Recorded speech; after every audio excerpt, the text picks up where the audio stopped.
Bom dia, irmãos. Bom dia, irmão. Bom sábado para todos vocês. Deus possa abençoar cada um de vocês.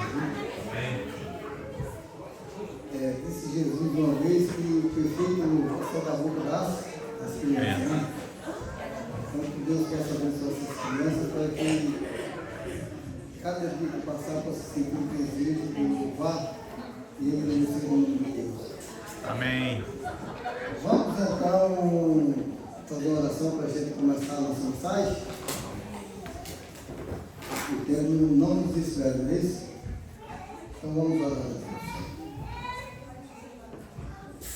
Poderoso e eterno Deus, que habita no mais alto dos céus, muito obrigado, Senhor, pela oportunidade que o Senhor nos tem dado de estarmos na tua casa, louvando e agradecendo o teu santo nome. Amém. Nesse momento, meu Pai, que vamos abrir a tua palavra, que o teu Santo Espírito possa abrir também o nosso coração. Que o Santo Espírito possa me ungir, Senhor, possa falar por mim. E que a tua palavra seja poderosa na vida de cada um dos teus filhos aqui presentes. Amém. Perdoa, Senhor, os nossos pecados. Nós te rogamos no poderoso nome do Senhor Jesus. Amém. Amém. Irmãos, vamos então abrir as nossas Bíblias em 2 Reis. 2 Reis, no capítulo 5, versículo 1.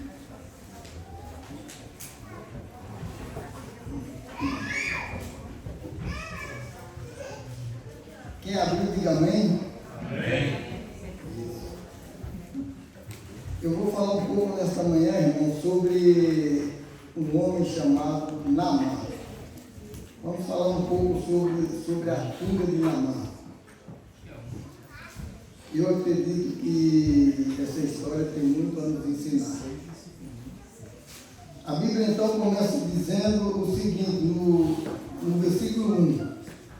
Naamã, grande comandante do exército do rei da Síria, era grande homem diante do seu Senhor e de muitos conceitos, porque por ele o Senhor dera vitória à Síria. Era ele herói da guerra, porém leproso. Irmãos, note bem que esse texto começa falando de um homem chamado Naamã. O exército, irmãos sírios, estava conquistando sob o comando de Naamã, estava conquistando muitas terras. E, no entanto, a Síria estava indo muito bem. Cada dia que passava sob o comando desse Naamã, a Síria cada dia que passava, estava se tornando mais um país poderoso.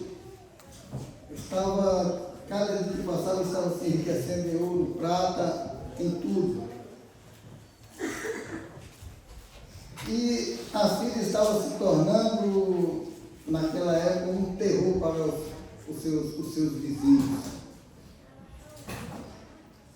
E diz a Bíblia que o grande comandante desse exército que causava tudo isso chamava-se Naamã. Conta aqui a Bíblia que ele era grande diante do seu Senhor. E ele era uma pessoa de muito conceito diante do seu rei também. Isso quer dizer que Naamã ele tinha o quê? Ele tinha moral diante do seu rei. E se Naamã tinha moral diante do seu rei, vocês imaginem com o povo, né? Com os seus súditos. Naamã era um vencedor, era um grande vencedor, era um homem que a sua sede, a sua vontade era de vencer, vencer e vencer. Esse era o grande problema de Naamã. Cada dia que passava ele era um vencedor. Mas no final do versículo aí, os irmãos prestaram atenção que aí diz o quê? Porém, leproso. Que dó, né, irmãos? Que triste. Uma pessoa de tantas qualidades, uma pessoa do futuro brilhante pela frente, era leproso. Significava que ele estava o quê? Condenado à morte. Era mesmo que ele tenha assinado ali a sua sentença de morte. Era um homem, irmãos, que chegava da batalha, naquela maior alegria, entregava a sua bandeira de vencedor para o rei. Quando ia para a sua casa, que tirava as suas armaduras, as suas vestes, que ele olhava para o seu corpo, ele agora se tornava o quê? Ele via que aquele homem que era um grande vencedor, ele se sentia no seu íntimo um perdedor. Ele se sentia agora um fracassado, um miserável. Porque a Bíblia diz, porém, é tudo por causa de um porém.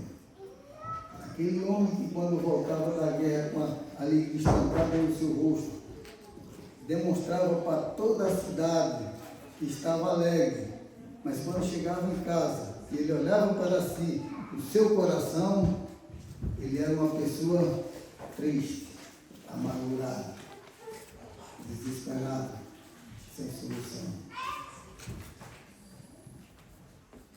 Mas, irmãos, esse porém é um perigo.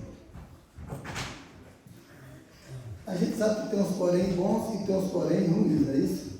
Tem aquele porém que a pessoa chega na igreja e está pregando, está cantando, está com muita alegria, mas tem um porém que ele às vezes deixa uma criança doente em casa e está alegre por fora, mas por dentro, porém, seu filho ficou doente, né? Isso é um porém que não lhe prejudica.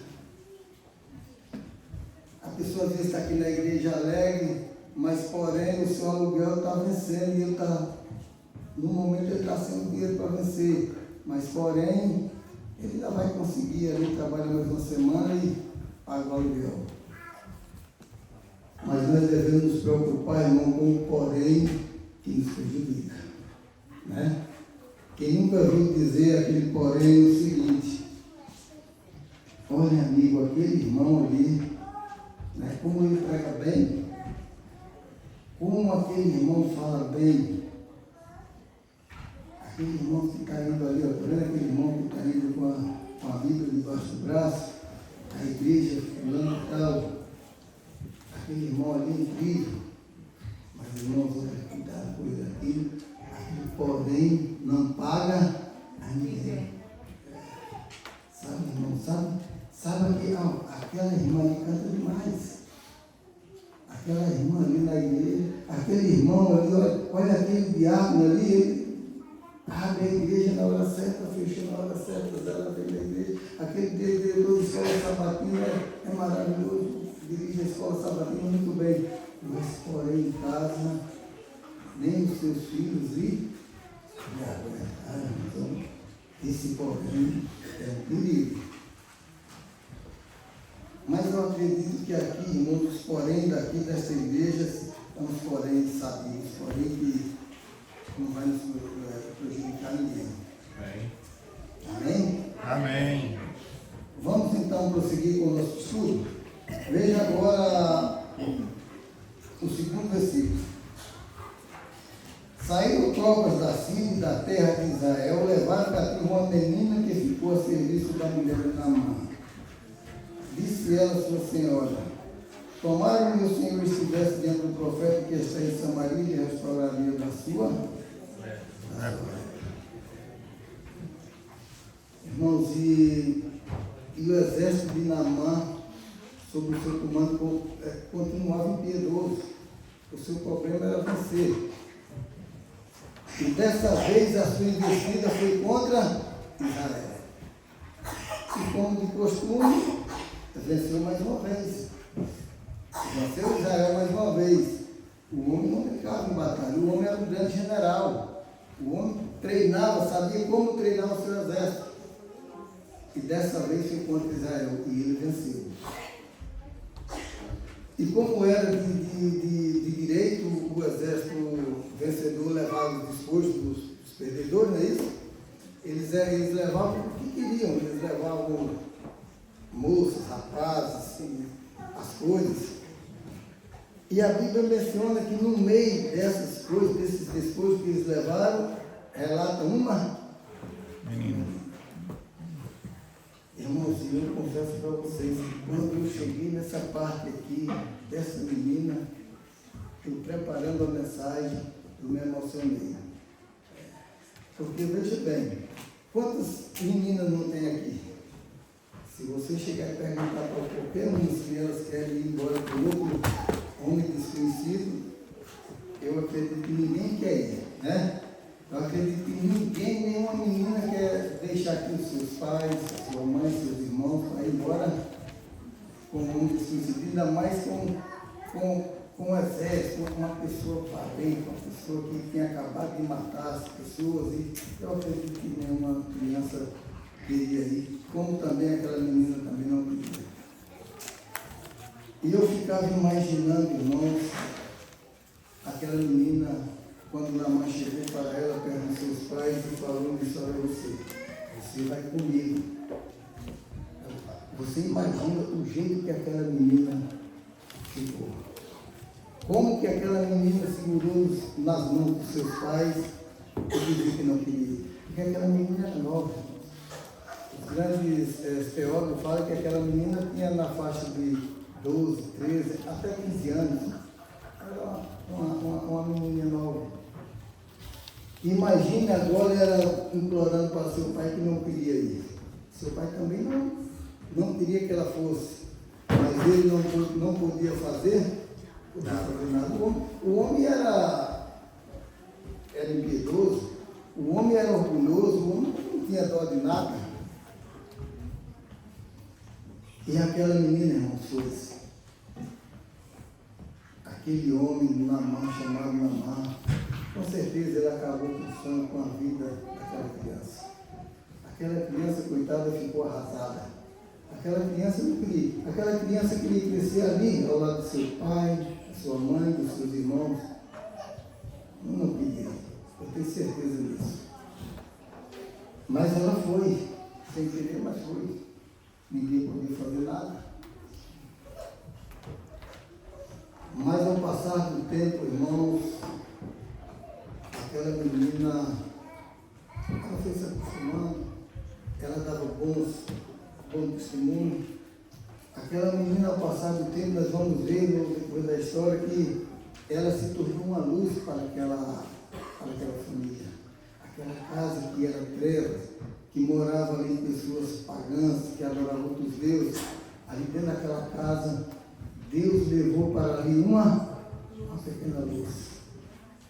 E como aquela luz se tornou uma grande luz, aquela pequena luz se tornou uma grande luz. Porque, irmãos e amigos, um dia Naamã vacilou. E foi a sorte dele, viu? Foi ele ter vacilado. Um dia ele chegou na sua casa, a Bíblia não fala se ele estava chegando na guerra, ou se estava saindo do banho. A Bíblia só menciona que ele vacilou e a menina viu que ele era leproso. Irmãos, agora eu faço uma pergunta para os irmãos. Diante do seu maior inimigo, diante da pessoa que te causou o maior desgosto da sua vida, diante da pessoa que acabou com tudo seu, com tudo que você tinha, que era a felicidade de você estar junto com a sua família, com seus irmãos, com seus pais. Se você estivesse diante de uma pessoa assim, e você visse que ele era leproso, o que você sentiria? Como que seria a sua reação? O que os irmãos acham que aquela menina sentiu diante do seu Senhor, quando ela viu que a pessoa que tinha acabado com sua vida, que tirar tudo de melhor que ela tinha, era agora leproso, condenado à morte? Será que se fosse nós, a gente não diria, tu agora vai pagar pelo que tu fez? Eu sabia, miserável. Tu agora não tem cura. Eu sabia que Deus ia cobrar de você. É isso, não sei a gente falar? E ali, ó, torcer para que ele, tomara que tu morra logo, miserável. Mas aquela menina pensou assim? Não. Aquela menina, quando viu aquele homem, seu Senhor, naquela situação, ela se comoveu. Mas por que será que ela se comoveu? Porque, irmãos, lá atrás, aquela menina foi bem educada pelos seus pais. Lá atrás, antes dela ser levada cativo, os seus pais não perderam tempo com aquela menina. Os seus pais ensinaram o caminho de Deus para aquela menina. E a Bíblia não mente, a Bíblia diz: ensina a criança no caminho que deve andar, e até o envelhecer não desviará dele. A menina foi, mas aquilo que o pai dela ensinou ficou. Por isso, irmãos, não perca tempo. Ajude seus filhos. Faça tudo com eles. Ensine a palavra de Deus a eles. Não se preocupe no que vai acontecer amanhã. Amanhã ele pode até abandonar os caminhos de Deus, mas a palavra de Deus nunca vai sair do seu coração. Foi assim que aconteceu com o filho pródigo. O pai dele ensinou o seu filho muito bem. O pai dele não queria que ele fosse, mas ele foi, ele abandonou tudo e foi. Mas quando ele se viu no aperto, ele se lembrou de quê? Das palavras que estavam, do que seu pai tinha ensinado. E ele disse: pequei contra. Então não perca tempo. Você não sabe o dia de amanhã. Então, se você tem tempo de ensinar o seu filho hoje, ensine hoje.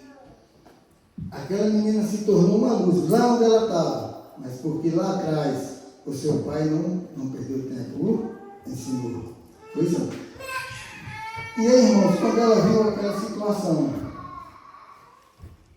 a Bíblia diz que o coração dela se comoveu e ela teve dó. Foi assim também que aconteceu com o samaritano, não foi? Quando viu aquele homem estirado no amor, o que aconteceu com ele? Aquilo era inimigo dele, aquilo era um judeu, e ele era seu inimigo, mas o levita passou de lado, o outro passou de lado, mas ele teve compaixão do seu inimigo, e ele o ajudou.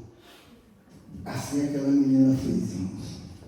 Aquela menina, quando viu o seu Senhor naquela situação, em vez dela sentir ódio por ele, em vez dela sentir rancor por tudo que ele tinha feito com ela, ela fez foi amá-lo.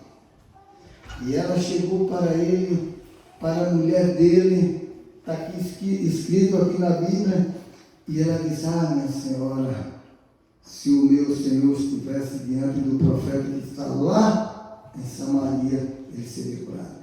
Irmãos, que mensagem que aquela menina pregou para aquele povo.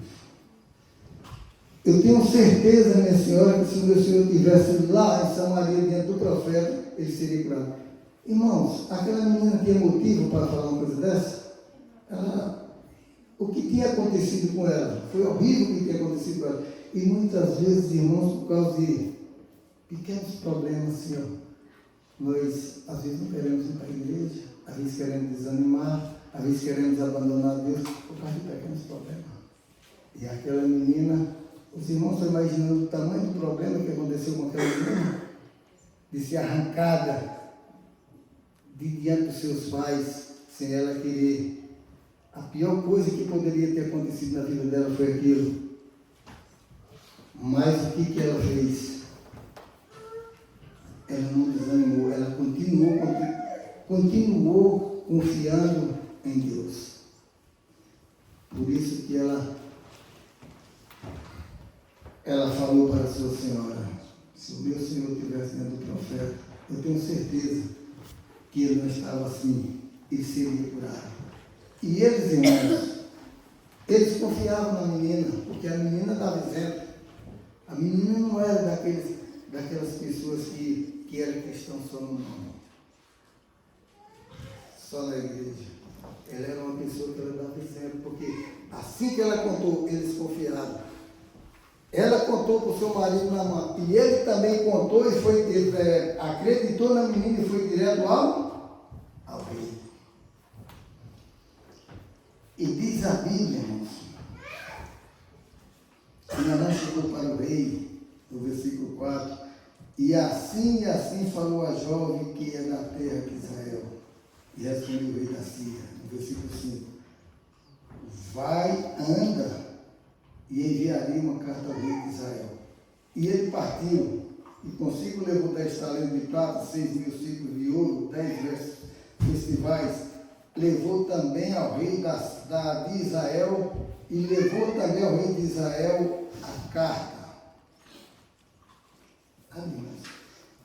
Quando Naamã chegou para o rei da Síria, que contou o que a menina tinha falado para ele, o rei imediatamente, o rei gostava de Naamã demais, o Naamã tinha muita moral com o seu rei, o rei imediatamente falou, disse, mas meu amigo, o que você ainda está fazendo aqui então? Então vai,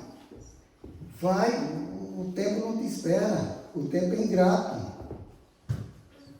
corre, olha, e eu ainda vou fazer mais uma coisa por você. Eu vou escrever uma carta para você chegar lá e entregar ao rei de Israel. E com certeza, quando você chegar com essa carta, você vai ser bem-vindo. E aí, irmão, o rei foi lá, escreveu a carta, entregou para ele. E ele, ajuntou ali, não podia perder tempo, ajuntou ali um pequeno exército e terra de Israel. Muito bem, irmãos. Está Naamã agora na terra de Israel. Agora imagine Naamã na terra de Israel, não era um grande exército, mas era um pequeno exército. Mas ele tinha acabado com Israel, tinha vencido a guerra. Imagina agora a chegada de Naamã em Israel, corre das pessoas, aquele medo. E agora Naamã chega diferente. Naamã agora chega outra pessoa. Naamã, quem sabe agora diz, olha, por que vocês estão nesse corre-corre com medo? Não se preocupe, eu sou de paz. Aqui agora, meus irmãos, é a caravana da esperança. Não é mais aqui aquele exército de guerra, agora é a caravana da esperança. Não se preocupe, eu não vim para a guerra. A minha finalidade aqui é outra. Imagine agora Naamã chegando diante do rei. Quem era o rei naquela época? Jorão. Filho de quem? De Acabe. E o rei que já teve em Israel. Os irmãos sabem a história de Acabe. E diz um ditado, filho de peixe, Peixinho, né? Jorão também não valia nada. Jorão também ele só fazia o que era mal perante as ordens do Senhor. E ali estava Naamã diante de Jorão. E ele, irmãos, entregou a carta que o rei da Síria escreveu para ele. O rei da Síria chamava-se Ben-Hadad. Era muito temido perante as outras nações. Todo mundo respeitava. Era um grande rei. E quando Jorão recebeu aquela carta escrita pelo que ele viu lá, Ben-Hadad, isso não está me cheirando bem. Com certeza ele pensou assim, isso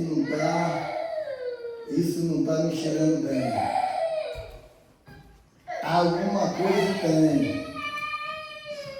E aí, irmãos, ele pegou essa carta. E quando ele leu esta carta, irmãos, a Bíblia diz que ele ficou nervoso, rasgou as suas vestes, tremia de medo. Mas por quê? Por que tanto medo? O que é que tinha? O que tinha naquela carta que quando ele leu aquela carta, ele rasgou as suas vestes, ficou preocupado, nervoso, tremia, como diz a história, tremia mais do que vaga verde. Agora por quê? Vamos ver o que é que ele tinha nessa carta? Eu também quero saber, ué. Levou também ao rei de Israel a carta que dizia, logo em chegando aqui esta carta, saberás que eu te enviei Naamã, meu servo, para que o cures de sua lepra. Oi, irmãos, tinha nada demais nessa carta? Para que o rei Jorão fizesse uma cena dessa? Tinha nada demais? Mas, irmãos, aí onde está o problema. A pessoa que não tem Deus em sua vida, de um copo d'água ele faz uma tempestade. Cadê esse jeito? A pessoa que não tem Deus em sua vida, irmãos, ele tem medo. A pessoa que não tem Deus e ele está perdido numa floresta, toda coisa que ele vê é uma onça que vem pegar ele, é uma mulher. Se ele está com medo, ele está no escuro, toda resta que ele vê é um fantasma, não é? Por causa do... Não foi assim que aconteceu lá com os discípulos? Viram Jesus andando lá no mar, e o que eles pensaram que era? Fantasma, por causa de quê? Medo. Assim, irmãos, aconteceu com João. Olha, se ele tivesse Deus na sua vida, quando ele recebeu aquela carta, o que é que ele ia fazer? Ele ia rasgar suas vestes? Não. Ele ia dizer, meu amigo, olha, eu vou te falar uma coisa, apesar de tudo que você fez com Israel, mas olha, você veio para o lugar certo, viu? Você procurou o lugar certo. Eu tenho certeza que você vai sair daqui curado, porque o Deus de Israel é poderoso. Não era assim que ele respondeu? Mas o que ele fez? Isso aí tem coisa. Ele falou o seguinte, irmãos. Veja bem. Por acaso sou eu Deus? Olhou para o seu soldado e disse, olha, por acaso sou eu Deus? Tenho algum poder em minhas mãos para que eu possa curar algum leproso? Veja, vocês estão vendo que isso é um pretexto que esse rei da Síria está querendo criar comigo. É problema. Ele já veio aqui uma vez, guerreou aqui contra o nosso povo, venceu, foi embora. Agora ele está arrumando esse pretexto aí, ó, para querer levar o restinho do que deixou. E está inventando moda. Esse rei está inventando um pretexto. Sabe, irmãos, e naquela situação, não sei como, mas a Bíblia diz, aqui no versículo 8, que aquilo que o rei fez, caiu no ouvido de quem? Eliseu. De Eliseu. Agora, irmãos, imagine a reação da pessoa que tem Deus em sua vida como é bem diferente. Qual foi a reação de Eliseu? Quando soube que o rei tinha rasgado as suas vestes, estava com medo, estava... Qual foi a situação de Eliseu? Mandou logo um recado para o seu rei. E Eliseu agora diz aqui, no versículo 9, né? 10. Eliseu agora chega. Eu estou falando, irmãos, porque eu já preparei essa mensagem, o tempo não nos espera. Então eu quero contar a história mais rápido.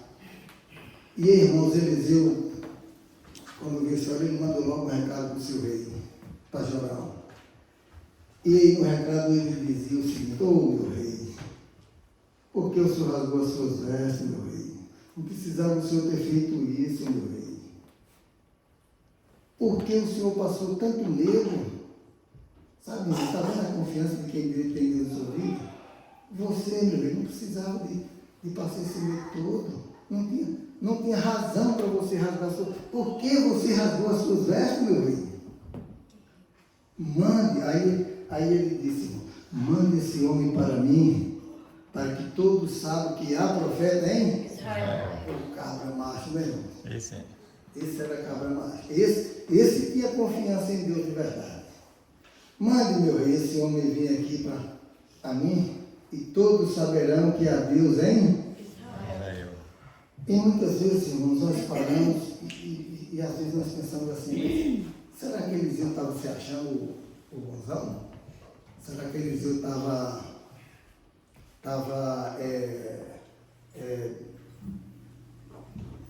achando que ele era o quê? Para dizer, manda esse homem vir a mim para que o povo veja que há Deus em Israel. Mas, irmãos, ele falou dessa maneira porque Israel naquela época tinha abandonado a Deus. Todos os cantos de Israel havia altares que desde Acabe ele já tinha construído aqueles altares, e Jorão, seu filho, continuou da mesma maneira. Então o povo tinha abandonado o Senhor. Mas Eliseu, com aquilo, queria que o povo soubesse que o povo tinha abandonado o Senhor, mas o Senhor nunca abandonou o seu povo. E Eliseu queria mostrar isso para o povo. Manda-me esse leproso para mim, e todos saberão que há profeta em Israel. Todos saberão que Deus está aqui com o seu povo. E aquilo, irmãos, foi como se o rei tirasse uns 500, 600 quilos de suas costas. O rei não aguentava mais cuidar. Mas quando o rei recebeu essa notícia, ele imediatamente já enviou Naamã. E Naamã saiu dali decepcionado. E quando ele chegou na casa do Eliseu, outra decepção. Outra decepção. Naamã era muito orgulhoso. Era um homem que ele queria que todas as pessoas se encurvassem para ele, adulassem. E quando ele chegou na casa de Eliseu, foi outra decepção, por quê? Primeiro, Naamã deveria morar em um palácio, numa casa muito bonita. Quando ele viu ali a casa de Eliseu, uma casinha simples, ele praticamente nem acreditou. Um general, será que ele vai me convidar para entrar numa casa dessa? Não é possível. O seu orgulho falou mais alto quando ele chegou em frente à casa de Eliseu, mas ele foi decepcionado porque Eliseu não saiu para falar com ele. Eliseu mandou apenas um Mensageiro do seu servo. E aí, irmão do servo chegou na frente dele e disse: Ô Naamã, está escrito aqui. Seu Naamã, tem um recado do profeta para o Senhor. O profeta disse que o Senhor fosse ali no Rio Jordão, mergulhasse quantas vezes? 7 vezes. 7 vezes. E o Senhor vai ser curado. Mergulhe 7 vezes e o Senhor vai ser curado. Agora, irmãos, eu fiquei pensando, se fosse eu que fosse o servo de Eliseu, ou então o irmão Gilmar aqui, que nós estamos lá do Nordeste, Serra Talhada, se a gente fosse dar esse recado para Naamã, eu mesmo ia chegar e dizer: olha, é o Senhor que é o Senhor Naamã?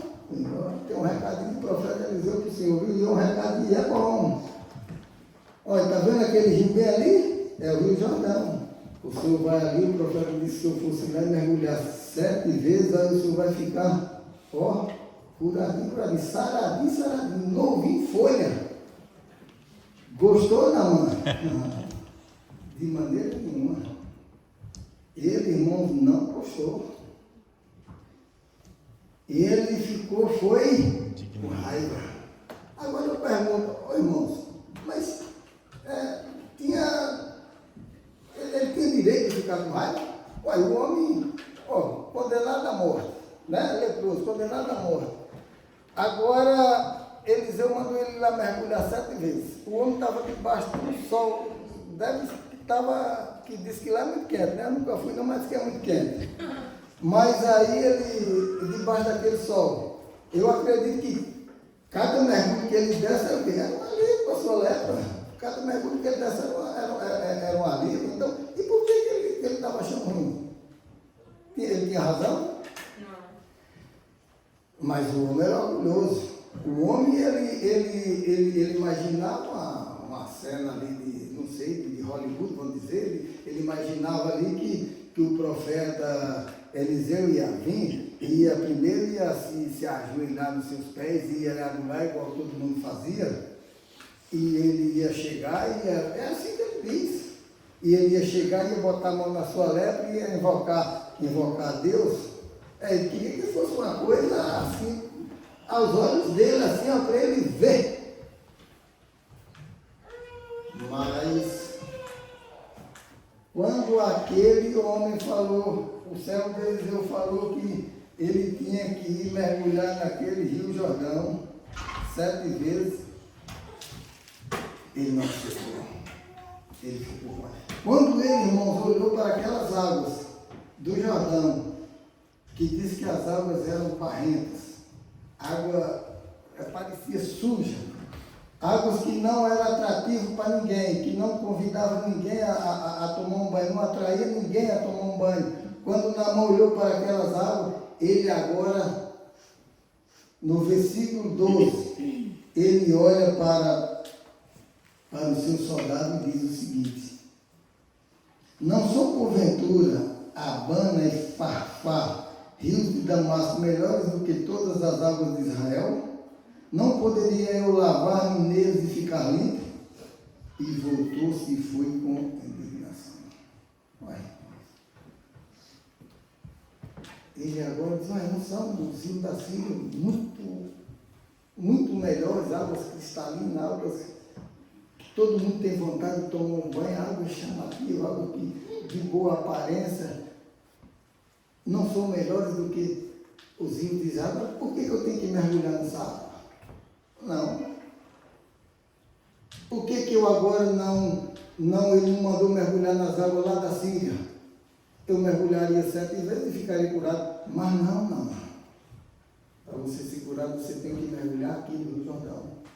No rio lá da sua terra, você pode mergulhar 7 vezes, você pode mergulhar 70, 7.000. O máximo que ele ia pegar era o quê? Era um resfriado, morrer mais rápido. Era ou não era? Ele podia mergulhar 7.000 vezes. O máximo que ele podia pegar era um resfriado. E ali, ficava logo com sua vida mais rápida.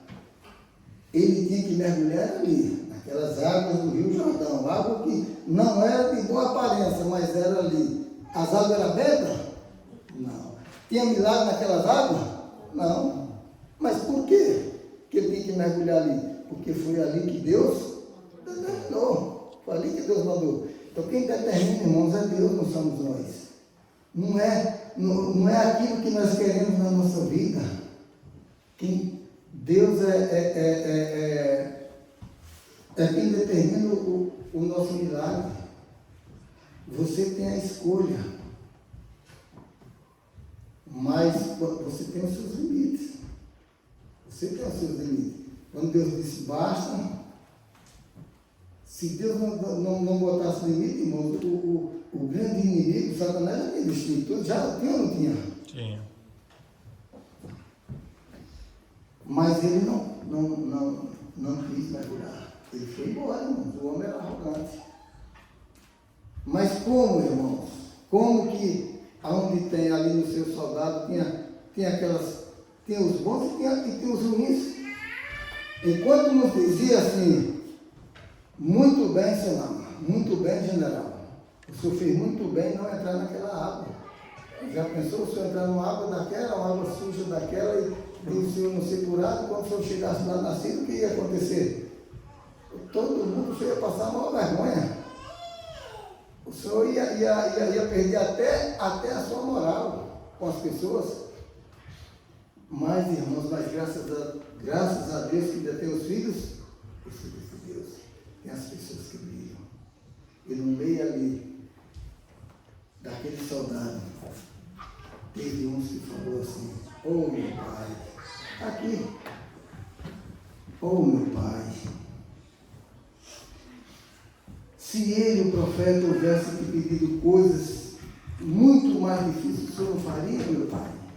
Mas só que ele te pediu 7 vezes. O senhor mergulhar 7 vezes, está aí, irmão, no versículo 13. Ah, meu pai, por favor, meu pai, foi só 7 vezes que ele pediu, ele não pediu nada difícil. Ele não pediu para o senhor, quem sabe, andar 5 milhas de joelho. Ô, irmãos, se ele tivesse mandado mandar 5 milhas de joelho para ele ser curado, ele ia ou não ia? Claro que ia. É esse que não ia. Então, meu pai, ele não pediu nada difícil, ele só pediu para o senhor mergulhar 7 vezes no rio, e o senhor vai ficar curado, eu tenho certeza. E ele implorava. Mas, diante daquele soldado que implorava o orgulho de Naamã ia se esvaziando dele. E aí, irmãos, ele resolveu a descer. Diz que cada vez que ele descia para dentro do rio, mais o seu orgulho ia ficando Atrás. E ele chegou agora dentro do rio. Ele agora não era mais aquela pessoa arrogante, era aquela pessoa agora humilde, aquela pessoa simples. E eu fico imaginando ele chegar caminhando dentro d'água, chegou a pensar na altura que ele pudesse mergulhar. E ali ele mergulhou, primeira vez, segunda vez, terceira vez, quarta vez, quinta vez, na sexta vez, irmãos, eu acredito que aquelas pessoas que não queriam que ele fosse embora, eles diziam, sai. 6 vezes, 6, não aconteceu nada, também não vai acontecer na certa. Vem, general, vem, o senhor vai passar vergonha. Mas aquele, irmãos, aquele que implorou no final, eu sou meu pai, não faça isso. Falta mais, o senhor já mergulhou 6 vezes. 6 vezes ainda falta? Ainda falta uma. E ele mergulhou, irmãos, a 6ª vez. E quando ele saiu fora, que ele limpou os seus olhos, o que a Bíblia diz? E sua pele, o quê? Dava como criança, tinha criança. Ah, irmãos, agora imagine. Tem criança aí. A irmã ali tem uma criança. Coloca a sua pele ao lado da pele da criança e veja. Veja a diferença. Veja se tem diferença, se não tem. Foi assim que ficou a pele de Naamã. Não é Deus maravilhoso, irmão? Agora, irmãos, eu fico imaginando que alegria daquele momento. Agora você imagina se ele ficou ali com a sua esposa. Você já pensou a esposa de Naamã? Quanto tempo ela não fazia que estava longe dela? Ela ia encostar no leproso? Agora você imagina a alegria quando ele chegou em casa e que ela viu aquele homem com a pele de criança, hein? Será que ela gostou? Eu acho que sim, né? Você já pensou, irmão, se na idade que eu estou, eu com a pele de criança, eu ia gostar demais, né? Você ia gostar, irmão? Com a pele de criança, irmão do mar? Ah, sim. Foi assim, irmãos, que ficou a pele de Naamã. Irmãos, a cura, eu já vou terminar já. A cura de Naamã, irmãos, tem que ser ali no Rio Jordão. Água sem aparência. A Bíblia, aqui em Isaías 53. Eu vou ler aqui rapidinho Isaías 53. Diz assim: era porque foi subido como rolo perante ele, como raiz de uma terra seca, não tinha aparência nem formosura. Olhamos, mas nenhuma beleza havia para que nos agradasse. Era desprezado, mas rejeitado entre os homens, homem de dores, e quem sabe que aparecia. E como um de quem os homens escondem o rosto era desprezado, e dele não fizemos caso. Mas certamente ele tomou sobre si as nossas enfermidades, as nossas dores, levou sobre si, nós ficamos por aflito, ferido de Deus e oprimido. Mas ele foi traspassado pelas nossas transgressões e moído pelas nossas iniquidades. E o castigo que nos traz a paz estava sobre ele, pelas suas pisaduras fomos. Irmãos, a bênção de Naamã, a cura de Naamã estava naquelas águas ali, que ele não queria, ele não aceitava, não tinha aparência, água não era convidativa. Ali estava Jesus, diante do seu próprio povo. Não tinha beleza, não tinha riqueza, ninguém desejava, mas era ele, somente ele, não tinha outro. Somente aquele Jesus que Israel poderia chegar ao céu. Israel poderia correr para aqui, correr para ali, Mas só através daquele Jesus que estava lá, no meio dele, que Deus disse, olha, é esse aí, é o caminho. É esse aí, o único que pode levar vocês para o céu. Não há outro, irmãos. Jesus disse o seguinte, também havia muitos leprosos em Israel na época de...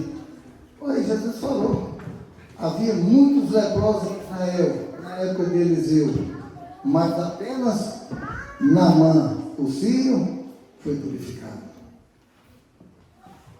Quando Jesus disse essas palavras, irmãos, ele estava advertindo as pessoas de sua terra, que apesar de viverem em Israel, eles estavam rejeitando a sua palavra.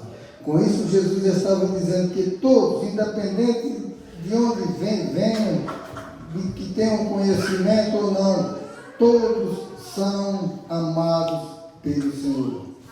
Saiba que se você abrir o seu coração para Deus, saiba que o coração de Deus já está aberto para você. Amém.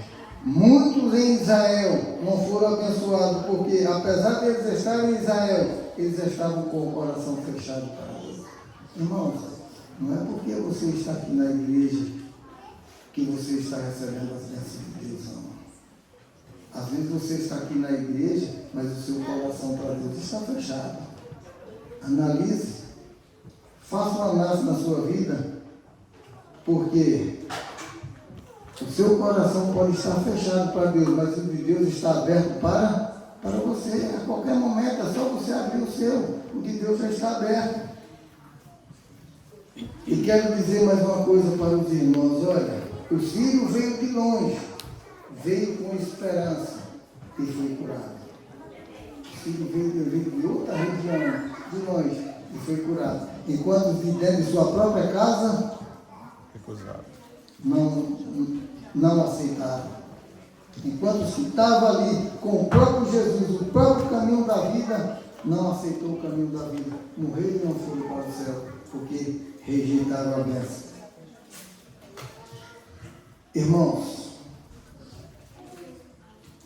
as minhas palavras final. A obra que Deus começou na minha vida e na sua vida, Ele vai completá-la.